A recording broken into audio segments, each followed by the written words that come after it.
Welcome back. आज के lecture में हम जनसंख्या का घनत्व व उनके प्रकार के बारे में चर्चा करेंगे। आइए शुरू करते हैं। सबसे पहले जनसंख्या का घनत्व क्या होता है, उसकी डेफिनेशन क्या होती है। जनसंख्या के घनत्व का अर्थ होता है कि प्रति इकाई क्षेत्रफल पर कितने व्यक्ति निवास करते हैं। हम इसकी डेफिनेशन इस तरह से भी दे सकते हैं कि प्रति इकाई क्षेत्रफल पर निवास करने वाले व्यक्तियों की संख्या को जनसंख्या का घनत्व कहते हैं। जनसंख्या के घनत्व में हम जनसंख्या को क्षेत्रफल के अनुपात में देखते हैं। तो इसकी एक डेफिनेशन इस तरह से भी हो सकती है कि जनसंख्या व क्षेत्रफल के अनुपात को जनसंख्या घनत्व कहते हैं। आपको दोनों में से जो भी डेफिनेशन इजी लगे आप वो याद कर सकते हैं।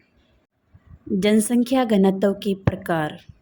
पहला प्रकार है गणितीय घनत्व। गणितीय घनत्व किसे कहते हैं? किसी प्रदेश या देश की कुल जनसंख्या व कुल क्षेत्रफल के अनुपात को वहाँ की जनसंख्या का गणितीय घनत्व कहा जाता है। इसमें कुल जनसंख्या व कुल क्षेत्रफल देखा जाता है सिर्फ, और ये दोनों ही आंकड़े हमें बहुत ही आसानी से प्राप्त हो जाते हैं। इसलिए अधिकतर भूगोलवेत्ता इसी विधि का प्रयोग करते हैं, क्योंकि इस विधि से गणितीय घनत्व ज्ञात करना बहुत आसान होता है।